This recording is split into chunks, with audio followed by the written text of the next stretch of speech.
Welcome, everyone. If you understand English but your mouth stops when you try to speak, this video is for you. The problem is not grammar.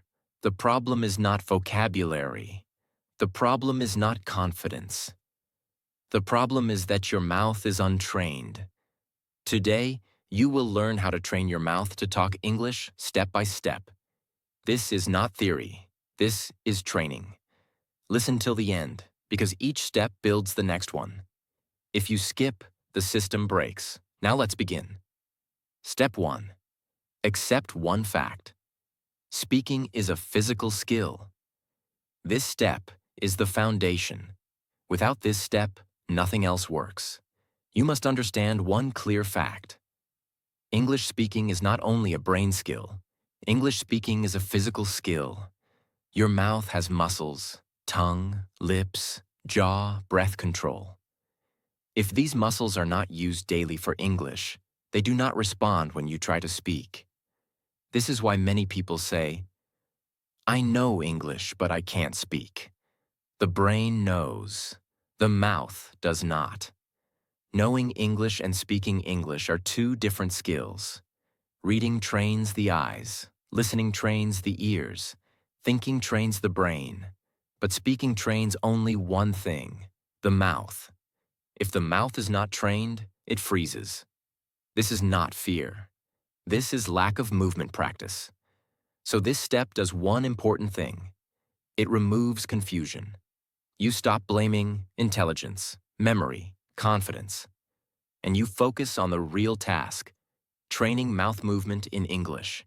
This shift is necessary because once you understand this, you stop waiting for confidence and start training. Confidence comes after movement, never before. Step 2. Wake up the mouth before speaking. Now that the foundation is clear, you move to preparation. A cold mouth does not speak well. A tense mouth creates hesitation. A stiff jaw blocks sound. So before speaking English, the mouth must be activated.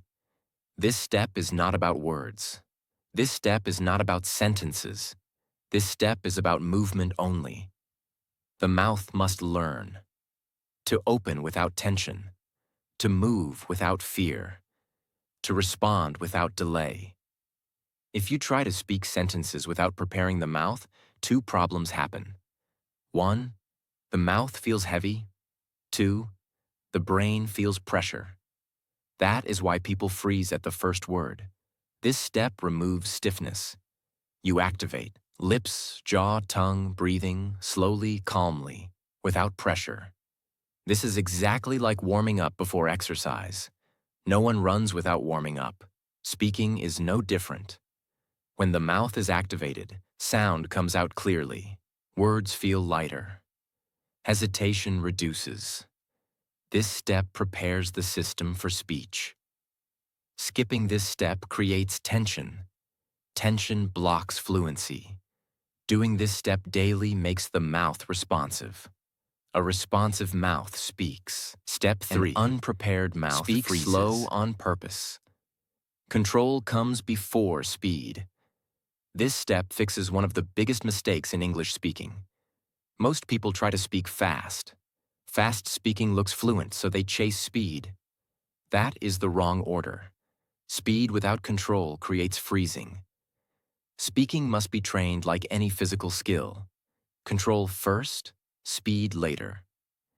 When you speak slowly on purpose, several things happen at the same time. The tongue gets time to move correctly. The lips shape sounds clearly. The jaw stays relaxed. Breathing stays stable.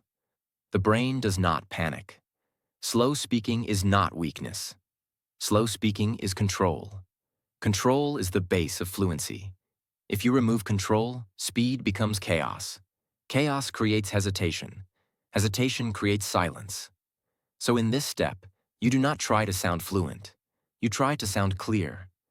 Clear speech trains the mouth better than fast speech. This step trains sound accuracy, mouth coordination, calm speaking rhythm. You speak one sentence at a time. You allow short pauses. You do not rush the next word. Pauses are not mistakes. Pauses are part of control. This step teaches the mouth. I am allowed to move calmly.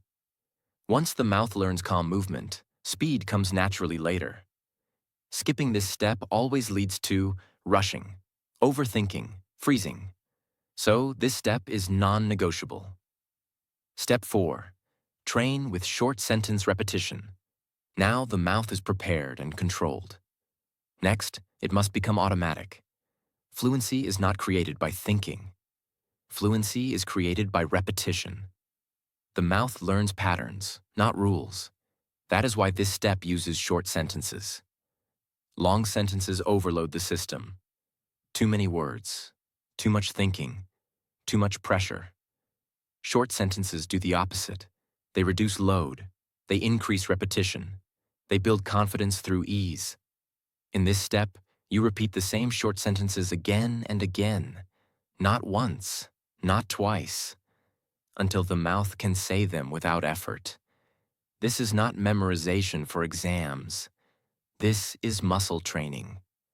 Just like lifting the same weight daily builds strength, repeating the same sentence daily builds speaking reflex. This step trains sentence rhythm, word connection, automatic mouth movement. When sentences become automatic, the brain relaxes. A relaxed brain allows speech to continue. This is how speaking stops feeling forced. Most people fail because they keep changing practice. New sentences every day, new methods every week. That looks productive, but it does not build fluency. Fluency comes from repeating the right thing until it becomes normal. This step creates a speaking engine. Once the engine is built, speaking continues smoothly. Step 5. Speak aloud. Silent practice does not train the mouth. This step removes a very common misunderstanding. Listening, reading, and thinking in English are useful, but they do not train speaking. The mouth learns only by speaking aloud. Silent practice trains recognition. Speaking aloud trains production. Production is what fluency needs. If English stays inside the head, it never becomes a speaking habit. So, in this step, English must come out of the mouth every day. Not loudly, not perfectly, but audibly. Speaking aloud activates lips, tongue, jaw, breath, voice control. These cannot be trained silently. If the voice does not come out, the mouth stays untrained.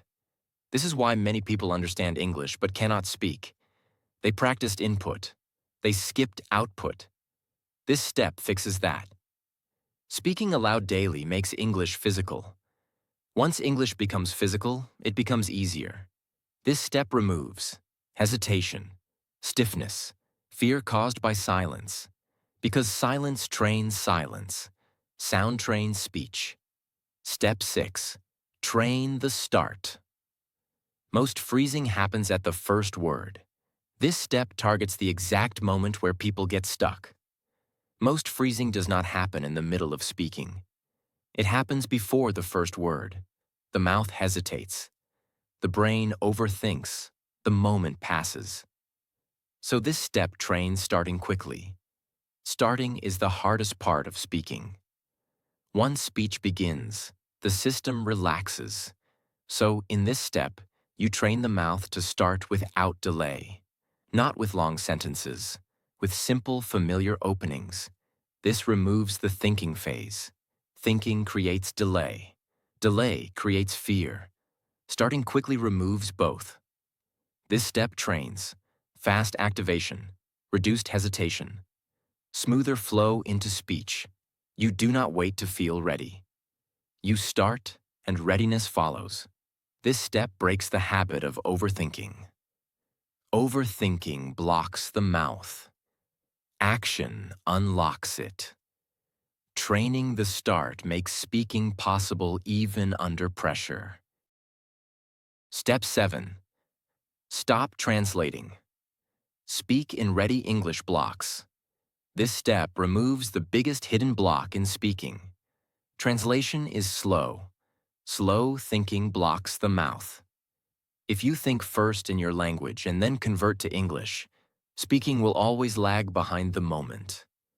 So this step changes how you form speech. You do not build sentences word by word. You use ready English blocks. Ready blocks are small groups of words that always stay together. Speaking with blocks does three things at the same time. It removes translation. It increases speed. It keeps rhythm stable. Your mouth does not want to invent English. Your mouth wants to repeat familiar movement. Blocks give the mouth familiar movement. Single words create hesitation. Blocks create flow. This step trains faster response, smoother delivery, less mental load. You repeat the same blocks daily until they come out without effort. Once blocks become automatic, thinking time disappears. This is how speaking becomes direct. No conversion, no delay, only speech. Step 8. Connect words. Stop speaking like separate pieces. Now the mouth must learn continuity. Many people speak English like this. Word, pause, word, pause. This breaks flow. Broken flow creates insecurity. So this step trains connection. English is not spoken as isolated words. English is spoken in sound groups. Connection does not mean speed. Connection means smooth movement. This step teaches the mouth to stay open, keep sound moving, reduce unnecessary stops. Stopping after every word forces the brain to restart each time. Restarting creates hesitation. Connection removes restarting. You speak in one breath where possible. You group words naturally. You let sound continue. This step trains smoother rhythm, stable voice, confident delivery. Once the mouth learns connection, speech sounds stronger even with simple English. Connection turns correct English into spoken English. Step 9. Lock speaking into a daily mouth routine. No excuses, no gaps. This step decides whether fluency happens or not. Speaking skill is lost when practice is random. Speaking skill grows when practice is daily. So this step creates non-negotiable consistency. A trained mouth needs daily movement. If movement stops, stiffness returns. This is not about motivation. This is about structure. A daily mouth routine removes choice. You do not ask, "Should I practice today?" You practice because it is scheduled. The routine must be simple, short, repeatable, realistic. Long, complex routines fail. Short, fixed routines survive. This step trains habit formation, muscle memory, speaking reflex. When speaking happens every day, English becomes normal. Normal things do not create fear. This step turns practice into identity. Step 10. Transfer training into real speaking, gradual and controlled. This final step completes the system. Practice alone builds skill. Skill must move into real life. But jumping too fast creates fear. Fear shuts the mouth again. So transfer must be gradual. This step does not chase perfect English. This step builds usable English. You start with short, controlled speaking moments. Not long conversations. Not pressure situations. Small wins train confidence. Repeated wins remove fear. This step trains real-world activation. Calm response under attention. Stable speaking behavior. Perfection is not the goal. Communication is the goal. When real speaking becomes familiar, the mouth stops reacting with panic. This step turns training into ability. English fluency is not talent. It is trained movement. Train the mouth daily. Speak before thinking. Repeat until automatic. This system works because it